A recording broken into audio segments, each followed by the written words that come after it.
Hallelujah. प्रभु के नाम की स्तुति हो, धन्यवाद हो। आइए हम परमेश्वर के वचन से कुछ बातें जानेंगे। आइए हम पढ़ते हैं लूका 7 अध्याय उसका 36 से। फिर किसी फरीसी ने उससे विनती की कि वह उसके साथ भोजन करे, अतः वह उस फरीसी के घर में जाकर भोजन करने बैठा। उस नगर की एक पापनी स्त्री यह जानकर कि वह फरीसी के घर में भोजन करने बैठा है, संगमरमर के पात्र में इत्र लाई और उसके पांव के पास पीछे खड़ी होकर रोती हुई उसके पांव को आंसुओं से भिगोने और अपने सिर के बालों से पोंछने लगी और उसके पांव बार बार चूमकर उन पर इत्र मला।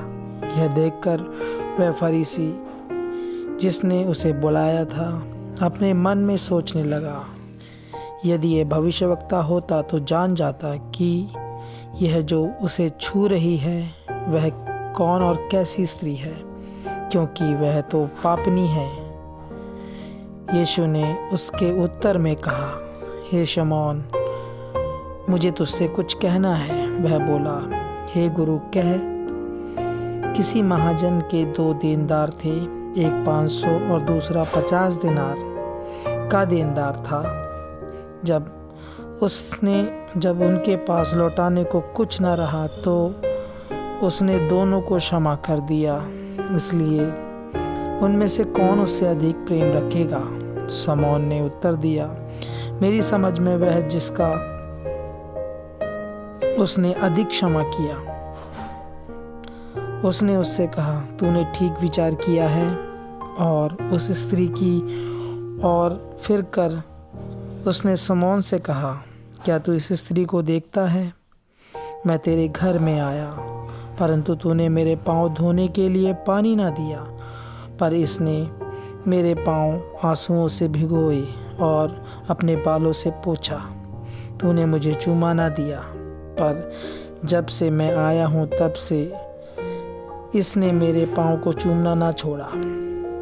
तूने मेरे सिर पर तेल नहीं मला, पर इसने मेरे पैरों पर इत्र मला है। इसलिए मैं तुझसे कहता हूँ कि इसके पाप जो बहुत थे क्षमा हुए, क्योंकि इसने बहुत प्रेम किया।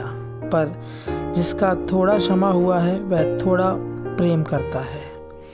और उसने स्त्री से कहा, तेरे पाप क्षमा हुए।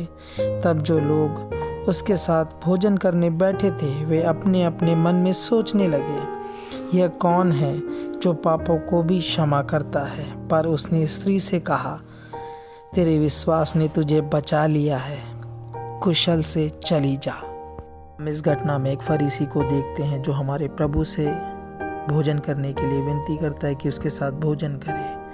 हमारा प्रभु उस फरीसी के घर में जाकर भोजन करने जब बैठा है तो नगर में एक स्त्री है जो पापिनी है। जब उसे पता चलता है कि हमारा प्रभु उस फरीसी के घर में भोजन करने बैठा है तो एक संगमरमर के पात्र में इत्र लाती है और उसके पांव के पास पीछे खड़ी होकर रोती हुई उसके पांव को आंसुओं से भिगोने और अपने सिर के बालों से पोंछने लगती है और उसके पांव बार बार चूमकर इत्र मलती है।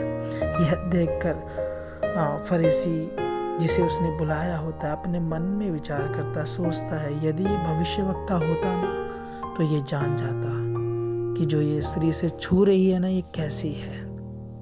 पर हमारा प्रभु जो उस फरीसी के मन में चल रहा है ना वो भी जानता है और ये भी जानता है कि ये स्त्री कैसी है। इसलिए प्रभु उससे सीधे बोलता है कि हे शमौन, मुझे तुझसे कुछ कहना है। वो बोलता है, हाँ है गुरु, बता क्या कहना है। तो बोलता है कि किसी महाजन के 2 देनदार थे, एक 500 का और दूसरा 50 दिनार का देनदार था। जब उनके पास पटाने के लिए कुछ भी नहीं था ना तो उन दोनों देनदारों का उसने क्षमा कर दिया। तो अब इसमें से प्रभु से पूछता है कि बताओ, जिन दोनों का क्षमा हुआ है उनमें से कौन उससे अधिक प्रेम करेगा? तो शमौन वो उत्तर में उनको बोलता है कि जिसका ज़्यादा क्षमा हुआ है वही अधिक प्रेम करेगा। तो हमारा प्रभु कहता है तू ठीक विचार कहता है।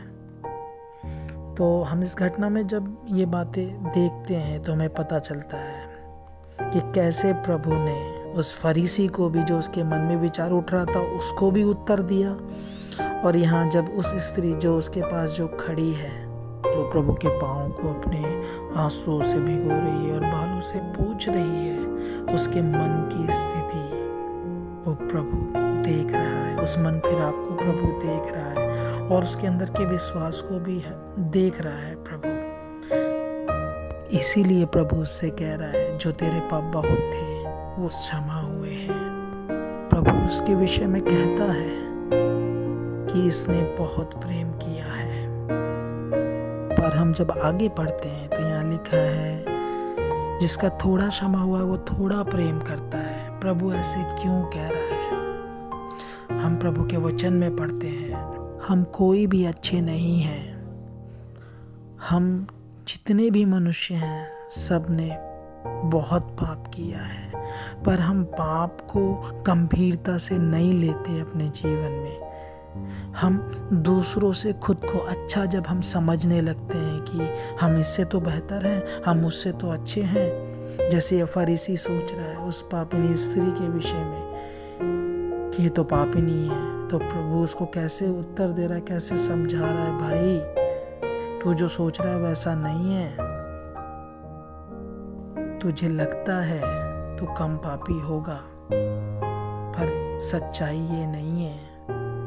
परमेश्वर का वचन हमें बताता है, भजन संहिता 19:12 में दाऊद कहता है, अपनी भूल चूक को कौन समझ सकता है, मेरे गुप्त पापों से तू मुझे पवित्र कर। गुप्त पापों से भी, जो हम नहीं जानते, जिन्हें हम हल्के में ले लेते हैं। दाऊद यहाँ उन पापों के विषय में भी क्या कहता है, उनसे भी तू मुझे पवित्र कर। जब हम उस स्त्री को देखते हैं वो टूटे मन के साथ, पश्चाताप के साथ रोती हुई प्रभु के पाँव को अपने आंसुओं से भिगो रही है, उसे अपने बालों से पोंछ रही है। हम वचन में जब हम भजन संहिता 51:17 में पढ़ते हैं, भाइयों लिखा है, टूटा मन परमेश्वर के योग्य बलिदान है। हे परमेश्वर, तू टूटे और पिसे हुए मन को तुच्छ नहीं जानता। हाँ, सच में हमारा प्रभु वो टूटा हुआ मन, वो पश्चाताप जब वो देख रहा है तो सच में उसको तुच्छ नहीं जाना है। प्रभु उससे कहता है तेरे पाप जो बहुत थे वो क्षमा हुए हैं। हम जब आगे पढ़ते हैं, तब जो लोग उसके साथ भोजन करने बैठे थे वे अपने अपने मन में सोचने लगे कि ये कौन है जो पापों को भी क्षमा करता है। जब प्रभु ने ये उसको बोला जो तेरे पाप बहुत थे क्षमा हुए हैं, तो ये लोग अपने मनों में सोच रहे हैं ये कौन है जो पापों को भी क्षमा करता है। वो तो सिर्फ एक ही है जो पाप को क्षमा कर सकता है, सिर्फ और सिर्फ परमेश्वर। हम यहाँ 50 में जब पढ़ते हैं, पर उसने स्त्री से कहा तेरे विश्वास ने तुझे बचा लिया है, कुशल से चली जा। प्रभु को पता है वो लोग अपने मनों में क्या सोच रहे हैं, इसलिए प्रभु ने बोला उस स्त्री से चली जा, तुझे तेरे विश्वास ने बचा लिया। प्रभु के पास आने वालों को विश्वास करना बहुत जरूरी है। वचन हमें यही बताता है।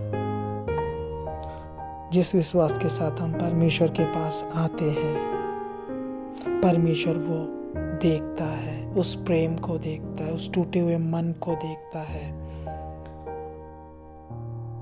हम किसी भी अवस्था में होंगे, जीवन में बहुत बड़ी बड़ी बातें हो जाती हैं, हमें अपना मन कभी भी छोटा नहीं करना चाहिए, निराश नहीं होना चाहिए। परमेश्वर पर हमें विश्वास और भरोसा रखना चाहिए। हम सोचते हैं कि हमारे जीवन में बार बार पाप आ रहा है, बुराई आ रही है, हम ये आप छोड़ देते हैं, पर मेरे भाइयों ऐसा नहीं होना चाहिए। शैतान चाहता है कि हम परमेश्वर में विश्वास और भरोसा रखना छोड़ दें, हमारे जीवन में कोई आशा ना हो, और हमारे पास जीवित आशा है। वो है प्रभु यीशु मसीह, जो हमारे लिए विनती और निवेदन करता रहता है।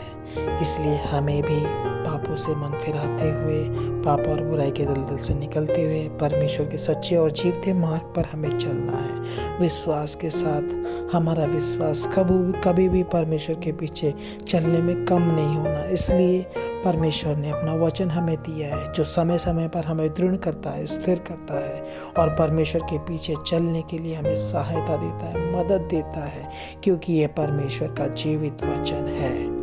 प्रभु इस वचन के द्वारा हम सबको बहुत ऐसे आशीष दे और ये वचन आप अपने जान पहचान वालों के साथ शेयर करें। प्रभु उनको भी बहुत ऐसे आशीष दे। धन्यवाद।